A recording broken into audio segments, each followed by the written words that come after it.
If you are staying in HDB and thinking about upgrading, the first step isn't choosing a condo. Most of my friends and clients, right, who cleared their 5-year MOP are asking me this very common question. Hey Jason, can I upgrade to a condo? And most of the time the answer is yes, you can. After seeing so many families upgraded, right, I realized something important. The real problem isn't whether you can buy, but rather whether upgrading is actually safe for your family. This is one of the biggest mistakes I see families make when they're upgrading from HDB to a private property. And it has nothing to do with choosing the wrong project. In this video, I want to help you understand 3 things. Number 1, what most families overlook when they upgrade.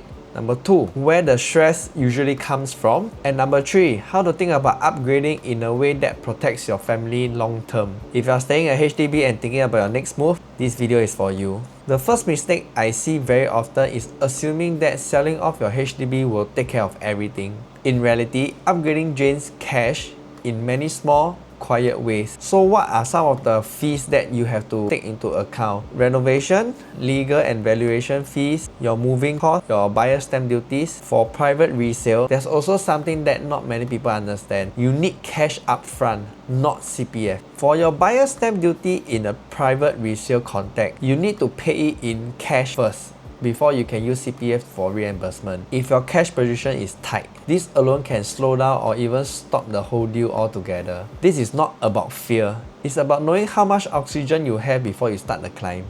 Mistake number 2, getting the timeline wrong. Selling a HDB and buying a condo is not a simple handover. Your HDB completion date is only confirmed after the approval stage.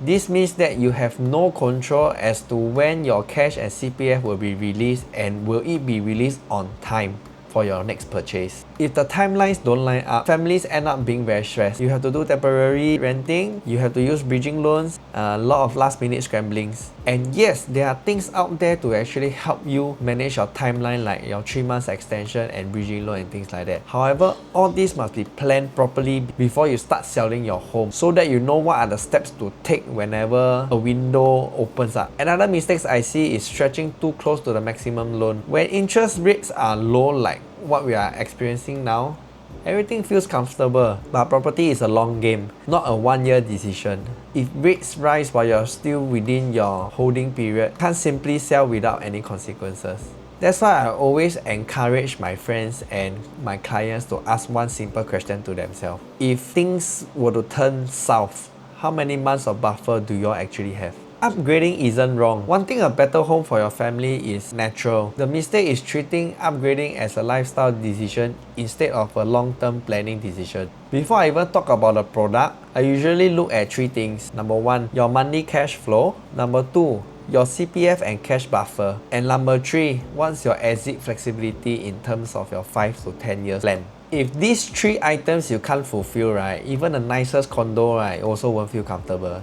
I have been a father for 8 months now, and I understand the pressure to provide and to do better for my family. I have also seen families regretted for moving too fast. The goal isn't to have a big house, nice condo and things like that. The goal is to have a peace of mind whenever you sleep at night, knowing that when things goes wrong, you still have the ability to pay your house every month and your family still have a roof over their head today and 20 years from now. If you are staying in HDB and thinking about upgrading, the first step isn't choosing a condo. It's checking whether your upgrade is safe or is it just too risky. That's why I have built a simple HDB upgrading calculator for people like you to do a check beforehand.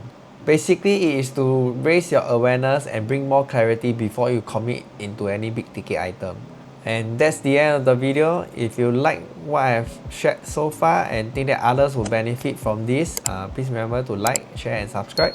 And before I end off, most problem doesn't come from the destination, they come from rushing the crossing. So take care. Bye.